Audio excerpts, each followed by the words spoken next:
Washington Post and ABC combined on a poll. That's not unique. But the result is relatively unique. It turns out that head-to-head, Donald Trump beats Joe Biden by 10 points. And that might be a secret. Other channels were so horrified by this, apparently, they would not even report it. And for ABC, they were panicked in saying it, and they immediately almost tried to walk back and diminish their own poll. Well, when you read what the Washington Post wrote, and they said, Joe Biden's struggling with the economy, with immigration, with the fact that the U.S. is doing too much in Ukraine, they say, and Joe Biden's age, this appeared to be an outlier. In other words, we spent I'm guessing they spent $100,000 probably to do this poll, and it's got results they didn't want, but they published it anyway. They said, this survey is significantly at odds with other public polls that show the general election contest a virtual dead heat. The difference between the poll and others, as well as usual makeup of Trump's and Biden's coalitions in this survey, suggests it is probably an outlier. So don't trust it. Other stuff says something else.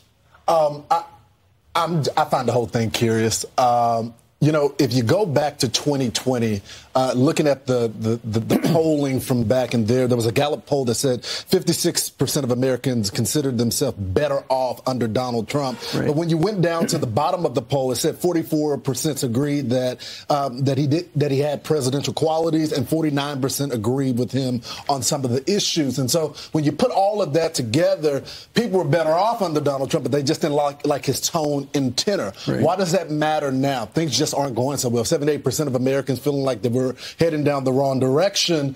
And I think, Ainsley, this has to do with people choosing how they feel over personality this election cycle, because things just aren't going well with the economy. I was thinking, they didn't have to publish this. They could have gotten these results and didn't have to publish it. Right. The Washington Post, usually wouldn't publish something that's more positive toward Trump.